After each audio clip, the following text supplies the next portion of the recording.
खड्गे च सुरेन्द्रे च कौशिके पाद संस्पृशि निर्विशेष मनस्काय श्री वीरस्वामिने नमः। उत्तरध्ययनानि आगम में कहा गया है, छंदम निरोहेण उवे मोक्षम आसे जहा शिक्षीय वम्मधारी पुव्वा इम वासा इम चरप्पमत्तो तम्हा मुनि क्षिप मुवे मोक्षम। अनुशासनबद्धता और अनुशासनहीनता, स्वच्छंदता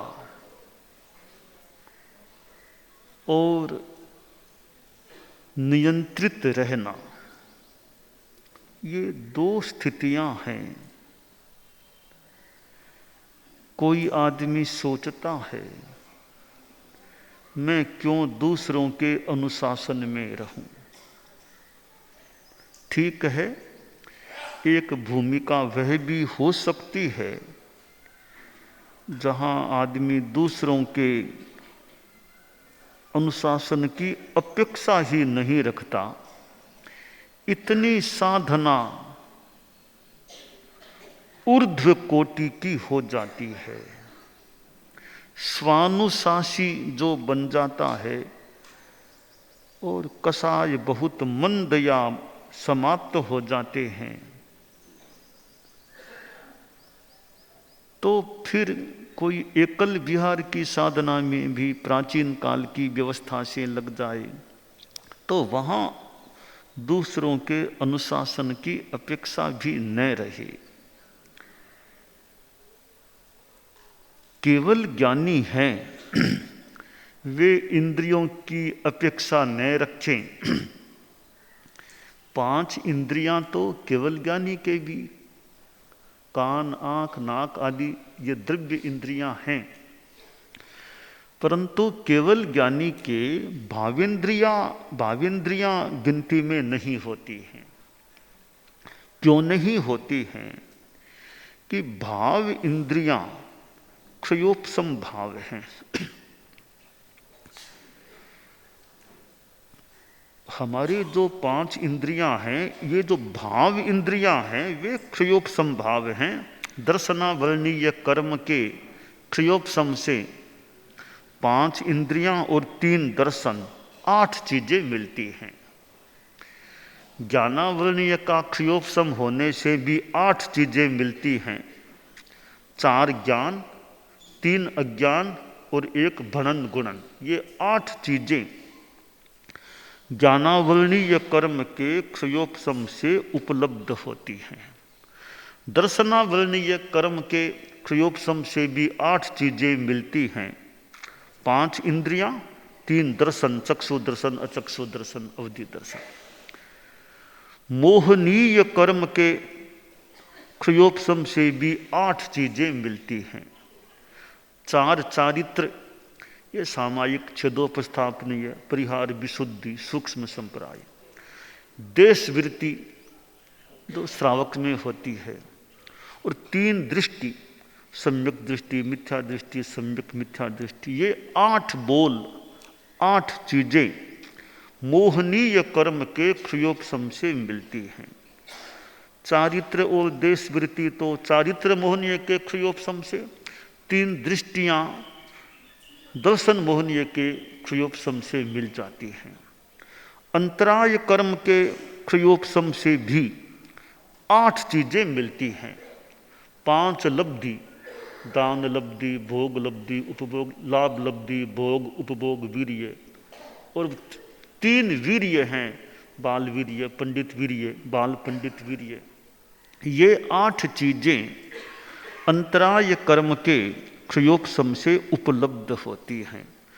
4 घाती कर्म हैं, उन्हीं का क्षयोपशम हो सकता है। अघाती कर्मों का क्षयोपशम नहीं होता। और 4 घाती कर्मों के क्षयोपशम से चारों से 8 8 8 8 उपलब्धियां जीव को होती हैं, हो सकती हैं। तो केवल ज्ञानी के भी यूं द्रव्येंद्रियां तो हो सकती हैं, पर भावेंद्रियां उनके नहीं मानी जाती। क्यों नहीं मानी जाती? कि इंद्रियां हैं वे क्षयोपशम भाव हैं, और केवल ज्ञानी के क्षयोपशम भाव होता नहीं है। वे और आगे बढ़ गए हैं, वे क्षायिक भाव वाले हो गए हैं।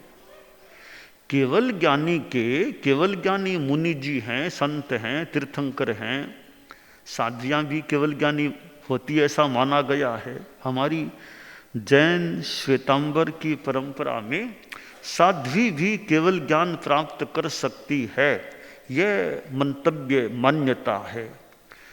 तो जो केवल ज्ञानी हो जाते हैं उनके न तो औपशमिक भाव होता है और न ही क्षायोपशमिक भाव होता है। केवल ज्ञानी साधु में या तो औदयिक भाव है, अघाती कर्मों का उदय है, या फिर 4 घाती कर्मों का क्षायिक भाव है, और पारिणामिक भाव तो खैर साथ में होता ही है। तो क्षायोपशमिक भाव है नहीं केवल ज्ञानी के, और भाव इंद्रियां क्षायोपशमिक भाव हैं, इसलिए केवल ज्ञानी के इंद्रियां नहीं मानी जाती, और वहां इंद्रियों की अपेक्षा भी नहीं। केवल ज्ञानी को कान से सुनने की जरूरत नहीं है ऐसा प्रतीत होता है। अब सामान्य आदमी है, सामान्य मान लो हम लोग जैसे हैं, तो हम तो ध्यान देंगे भी मेरी आंखें ठीक रहे, कान ठीक रहे, आंखों से अच्छा मुझे दिखाई देता रहे। इसलिए कभी ऑपरेशन कराते हैं, कभी डॉक्टर से कुछ इंजेक्शन लगवाते हैं, और कोई उपाय करते हैं, रेटिना आदि सब मेरे ठीक रहें कि दिखना बंद न हो जाए। तो दिखना ठीक होता रहे इसलिए हम कितना प्रयास करते हैं, लोग भी प्रयास करते होंगे कि आंखें ठीक रहे, बार बार टेस्टिंग कराओ, चश्मा लगाओ, चश्मे के नंबर कभी बदलवाओ, वो करो, कभी ऑपरेशन कराओ, कभी चश्मा उतर जाए ऐसा प्रयास करो। तो आंख के संदर्भ में सामान्य आदमी कितना प्रयास करता है, कर सकता है। कान मेरे ठीक रहें, कान से ठीक सुनाई दे, थोड़ा कम सुनाई देने लग गया भी कान की मशीन लगवा लो, मशीन लगाओ ताकि सुनने का क्रम तो ठीक रहे मेरा। तो सामान्य आदमी इंद्रियों को पट्टू रखने का प्रयास करता है, कर सकता है कि इंद्रियां ठीक रहे। और आखिर जीवन में परिजूरयिते शरीरयम केसा पंडुरया हवंति ते से सोय बलेय हायई चक्षु बलेय हायई घाण बलेय सब बलेय हायई समयम गोयम मापमाये। कि इंद्रियों में दुर्बलता भी आ सकती है, आने वालों के आती है, पर आदमी फिर भी, आज तो चिकित्सा की भी इतनी व्यवस्थाएं हैं कि चश्मा लगाओ, ऑपरेशन करा लो, वो करा लो, इंजेक्शन जो भी कराना हो, आंखें ठीक रह सके, कान ठीक चलें। तो सामान्य आदमी तो मान लो प्रयास करता है, कर सकता है।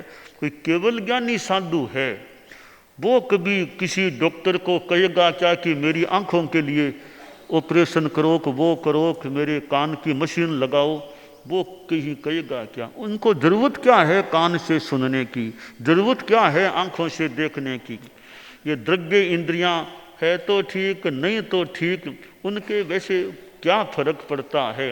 तो आशा और संभावना है केवल ज्ञानी को किसी आंखों के डॉक्टर के पास पधारने की जरूरत नहीं, किसी कान के डॉक्टर के पास जाने की अपेक्षा नहीं, ENT को बुलाने की, मानो मतलब कान के लिए बुलाने की जरूरत नहीं कि मेरे कान का परीक्षण करो, कान ठीक करो, क्योंकि वे इतने ऊपर उठ गए हैं, उन्हें इंद्रियों की मानो संभवतः अपेक्षा ही नहीं है उपयोग की, देखने सुनने आदि के लिए। इसी प्रकार एक सामान्य आदमी है, उसे अनुशासन में रहने की अपेक्षा होती है, हो सकती है।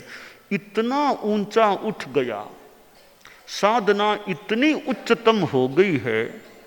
अब जैसे केवल ज्ञानी को इंद्रियों की अपेक्षा नहीं, चश्मे की अपेक्षा नहीं, तो साधना में इतना आगे बढ़ गया है, उस पर अनुशासन करने की भी कोई खास अपेक्षा न रही।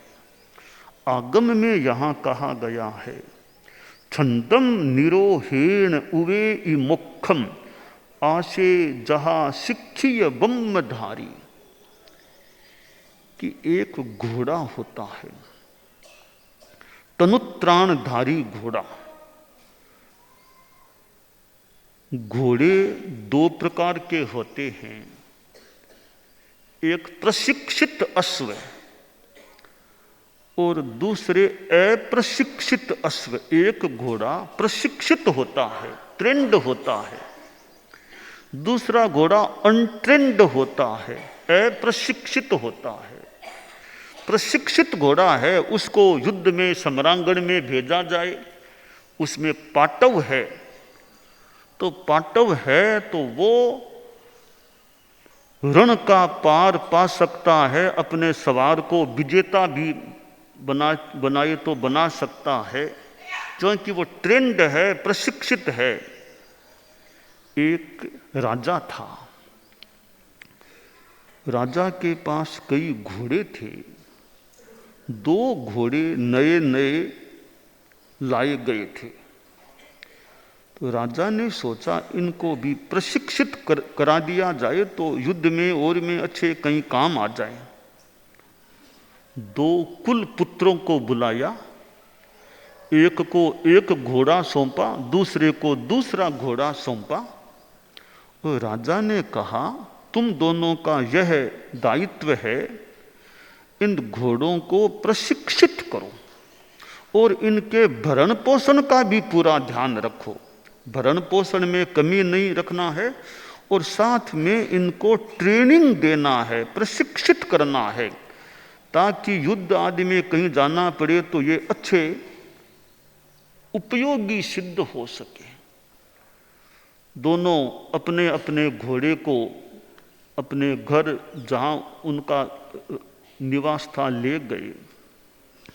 अब एक कुल पुत्र था, वो अपने उस घोड़े को खाने को भी अच्छी चीज देता जो योग्य थी घोड़े के लायक, बढ़िया से बढ़िया चीज खिलाता, साथ में ट्रेनिंग देता, धावन, प्लवन, वल्गन, इन कलाओं में प्रशिक्षण देकर उसको निष्णात बना दिया, कुशल बना दिया।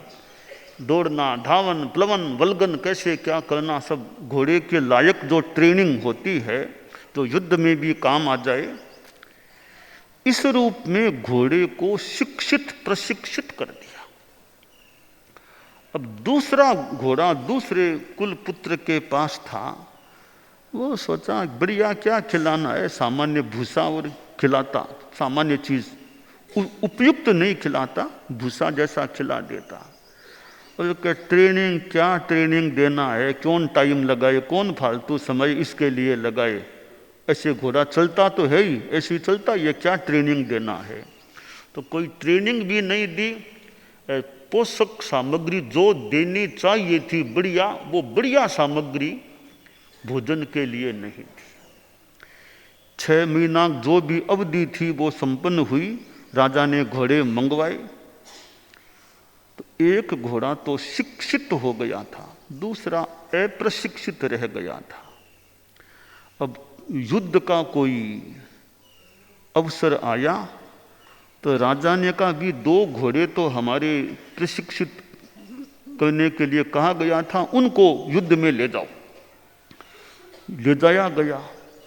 अब जो प्रशिक्षित ट्रेंड घोड़ा था वो तो धावन, प्लवन, वल्गन सब में निष्णात था, तो युद्ध में बहुत अपने सवार को विजेता बनाया, कहीं हारा नहीं, बहुत सहयोग, यानी अपने सवार जो योद्धा था उसके अनुशासन में रहता, अनुशासित, वो जैसे इंगित करता उस अनुसार वो काम करता, तो वह तो अपनी सीमा में विजेता बना, अच्छा रहा, उसकी प्रक्रिया क्रिया सारी अच्छी रही, योग्यता से वो घोड़ा काम आया, एकदम अनुशासन में जैसा इंगित वैसे करता था, सब ट्रेंड किया हुआ था, तो वो सफलता मिली।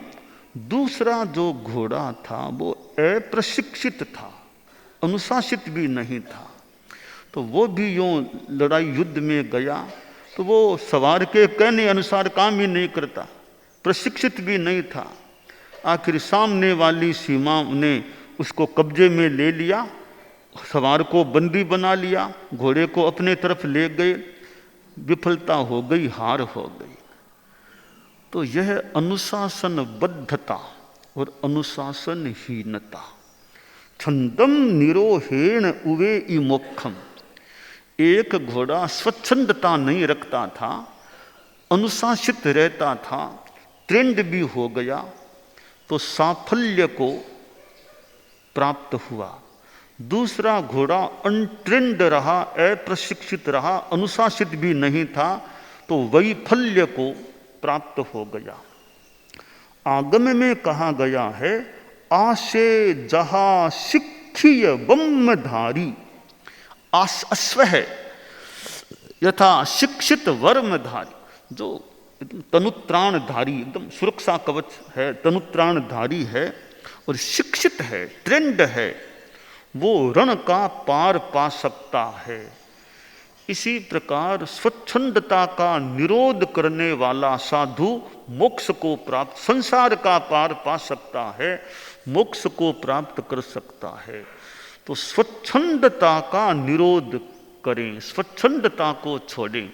तो जो हम एक सामान्य इंसान हैं, साधु हैं, केवल ज्ञानी तो खैर बहुत आगे की बात हो गई, हम लोग जो एक अनुशासन संगठन संघ में रहने वाले हैं, तो हमारे लिए यह शिक्षा है, मानो छंदम निरोहेण, कि स्वच्छंदता को छोड़ो, अनुशासित रहो, बड़ों के अनुशासन में रहो, बड़ों के साये में अनुशासन में रहना, यह हमारे में वो स्वच्छंदता की वृत्ति, कसाय प्राबल्य के कारण उद्दंडता, अनुशासनहीनता, वो चीज हमारे में नहीं आनी चाहिए।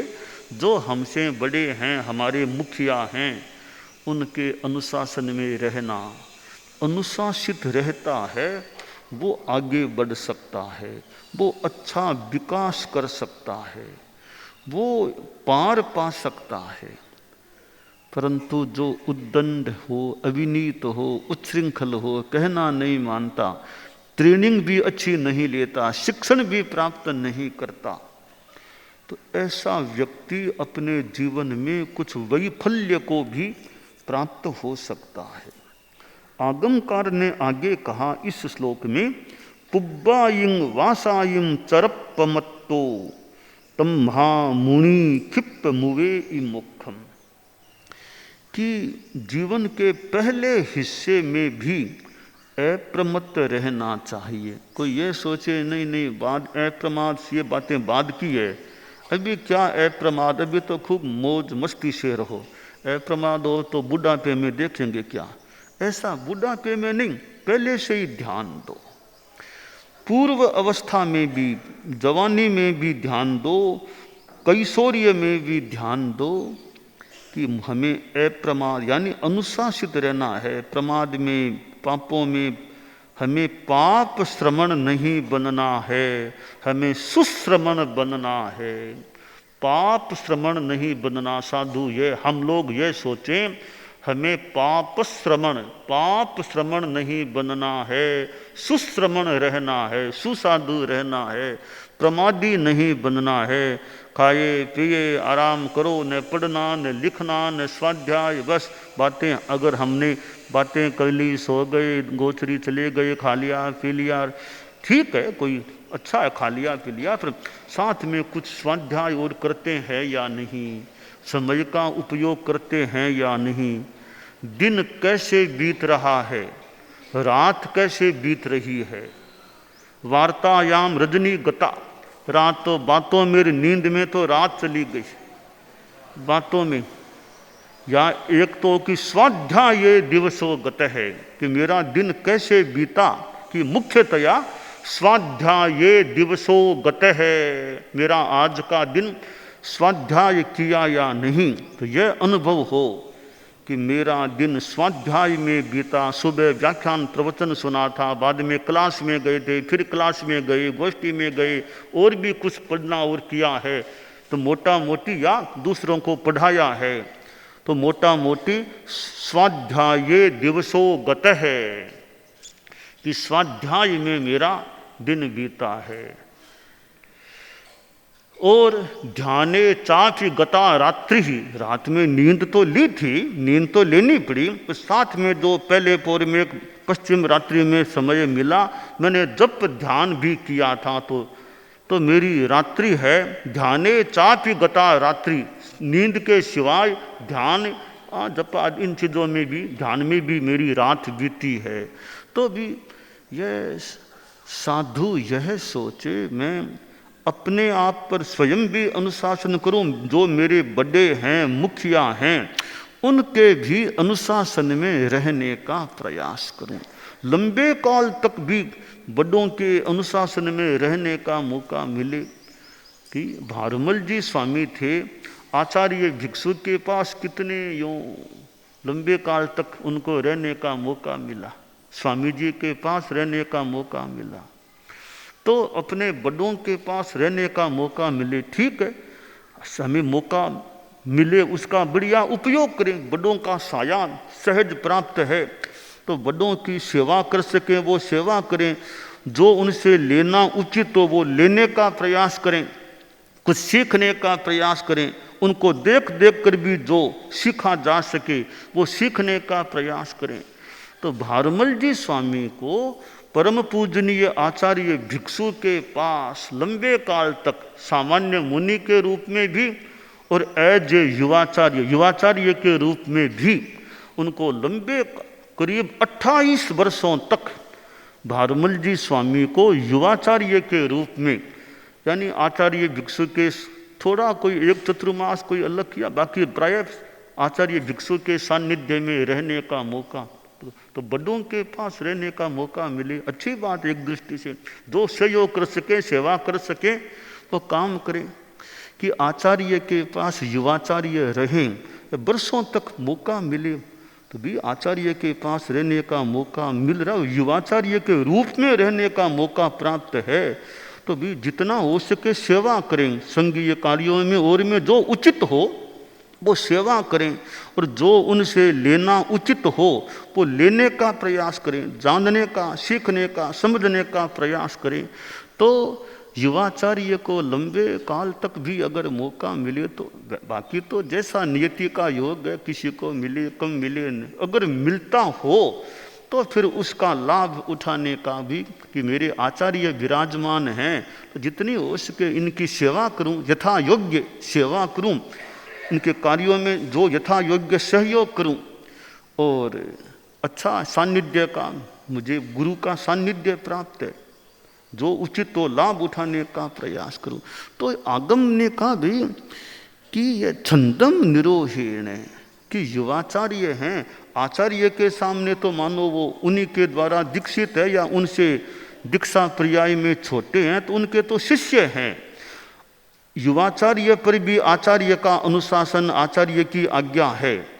तो धर्मसंघ के लिए तो युवाचार्य का बहुत महत्वपूर्ण स्थान है। भी हमारे युवाचार्य आचार्य के सामने भले वो शिष्य हैं, उनके द्वारा अनुशासित किए जाते हैं, अनुशासन में रहने वाले, तो धर्मसंघ के लिए युवाचार्य का बड़ा महत्व भी हो सकता है।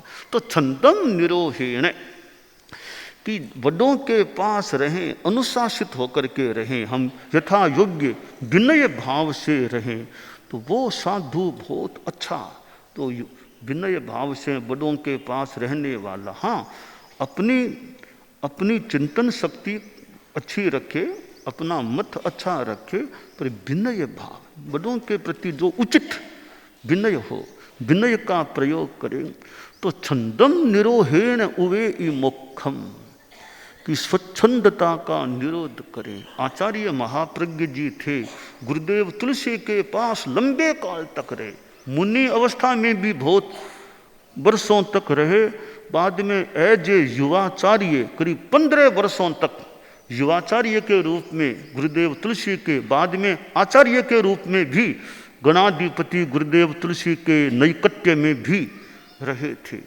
तो बड़ों के पास रहना और उनके अनुशासन में रहना, कि लंबे काल तक रहना और अनुशासित होकर के रहना, विनय से रहना। तो आचार्य महाप्रज्ञ जी को कितनों ने हमने देखा होगा, गुरुदेव तुलसी के साथ रहते थे, बिहार में भी कई बार साथ रहना, और भी अपने व्याख्यान में पधारना, तो वंदना करके जाना करना, तो हमारी सामान्य शिष्टाचार की बातें हैं। चलना तो कैसे चलना, आचार्य श्री तुलसी कितने टहलते थे, जैन विश्व भारती में टहलते भी थे। और इतना लंबा राउंड, कभी कभी गुरुदेव तुलसी, मुझे याद है, शुभम के पास होकर, निडम के पास होकर, विमल विद्या विहार के पास होकर, ये इधर समाधि भाईजी समाधि होकर यूँ राउंड भी लगाते थे इतना। और दोनों साथ साथ, दोनों गुरुदेव आचार्य श्री तुलसी, आचार्य महाप्रज्ञ जी साथ साथ में भ्रमण करते थे। और गुरुदेव तुलसी का क्रम था, जहाँ तक मुझे याद है, जो राउंड करते करते भाईजी महाराज की समाधि पर पधारना, वहाँ थोड़ी देर खड़े रहकर वो जो भी ध्यान आदि करना, कहीं कहीं कभी गौतम ज्ञानशाला के पास विराज के थोड़ा सा विश्राम सा भी ले लेते, जो उनका वो क्रम था। फिर थोड़ा घूमना आगे थोड़ा कम हो गया होगा, इतना लंबा राउंड लेते।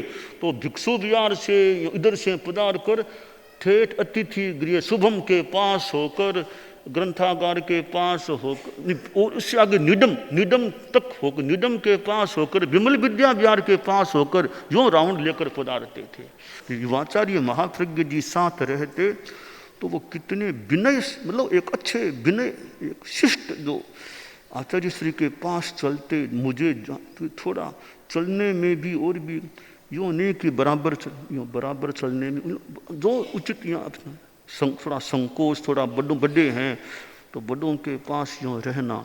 विराजते नीचे विराज जाते, प्रतिक्रमण होता शाम का, नीचे विराजते, पट्टा नहीं, कुर्सी नहीं, वो तो नीचे ही विराज जाते। प्रतिक्रमण के समय आचार्य श्री तुलसी नीचे विराज के कभी गोष्ठी और होती संतों की, नीचे विराज, कई जहाँ तक याद है नीचे विराज जाते युवाचार्य काल में। यानी गुरुदेव व्याख्यान में पधारते, आचार्य बनने के बाद भी तो वो गुरुदेव तुलसी विराजे, तो गुरुदेव के पास पधार करके वंदना करके फिर व्याख्यान के लिए पधारते आचार्य महाप्रज्ञ जी भी।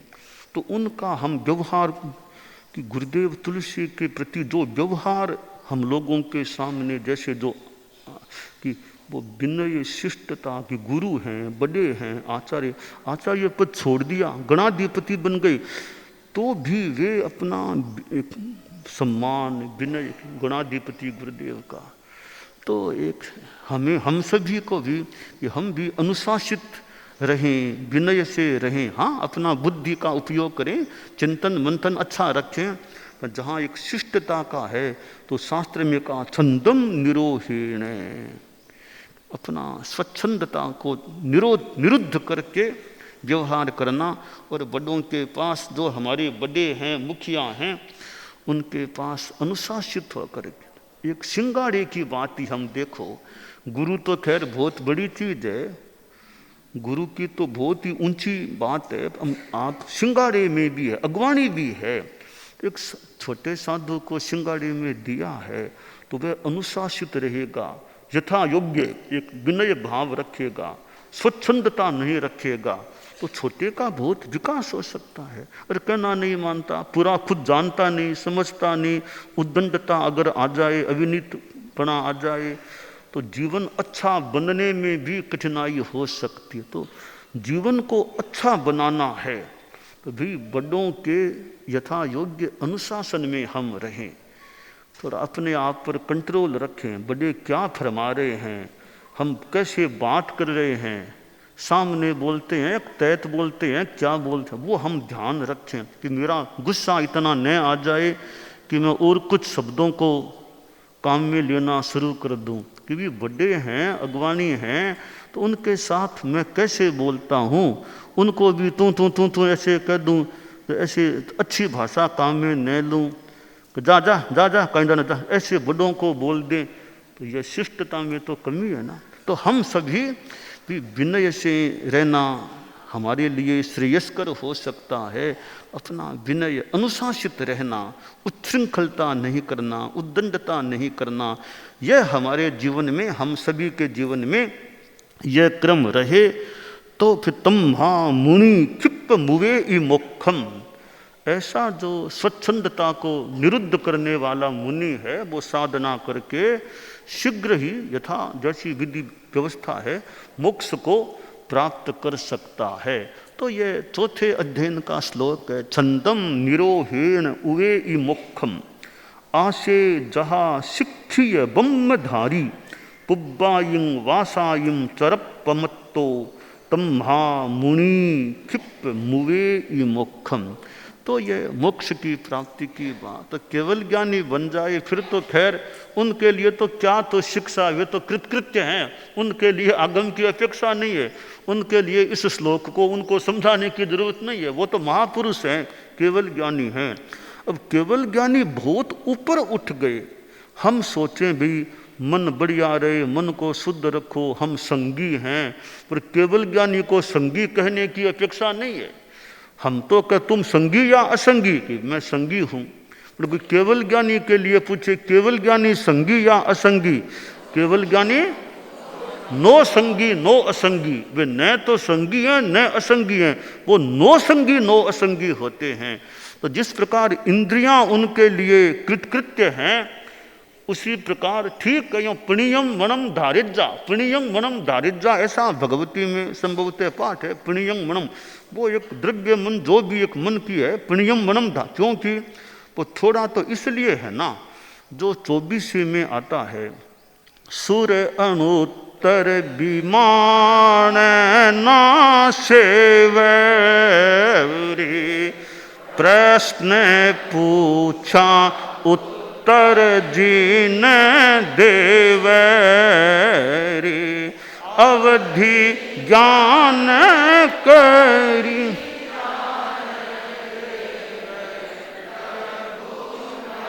मीनाथ जी मुझे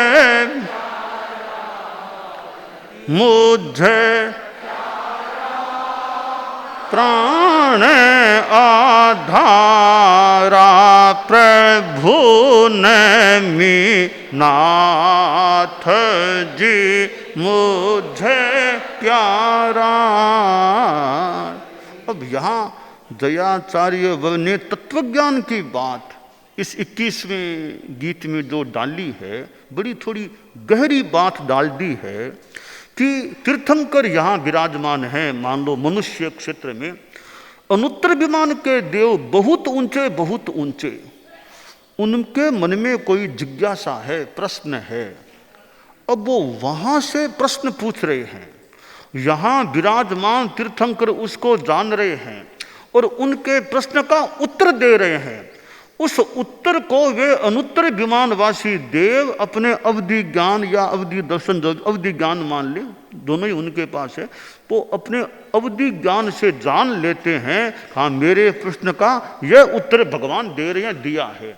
वो कैसे जानते हैं कि वो तीर्थंकर प्रणीयम मनम, उनका प्रणीत मन, जो द्रव्य मन, जो भी मन है, उसको देख करके, जान करके अनुत्तर विमानवासी अपने प्रश्न का उत्तर प्राप्त कर लेते हैं। इसका मतलब है कि वो केवल ज्ञानी वैसे तो नो संगी नो असंगी हैं, क्योंकि मन की स्थिति क्रियोपसम भाव के रूप में है, क्रियोपसम भाव वहाँ है नहीं।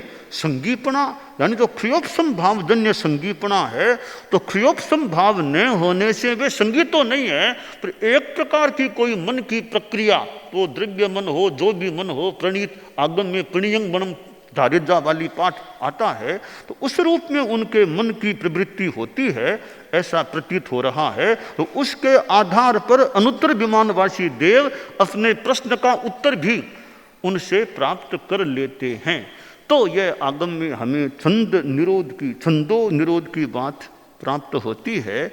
हम अपने आप पर नियंत्रण रखें, हम अनुशासित रहें, यथा योग्य विनय रखें और अपने जीवन में आगे बढ़ने का यथा योग्य प्रयास रखें, यह काम्य है। दानान सिद्धम अभयपयानम सच्चे सुया अणवज्जम बयंती तवे सुया उत्तम बंभचेरम।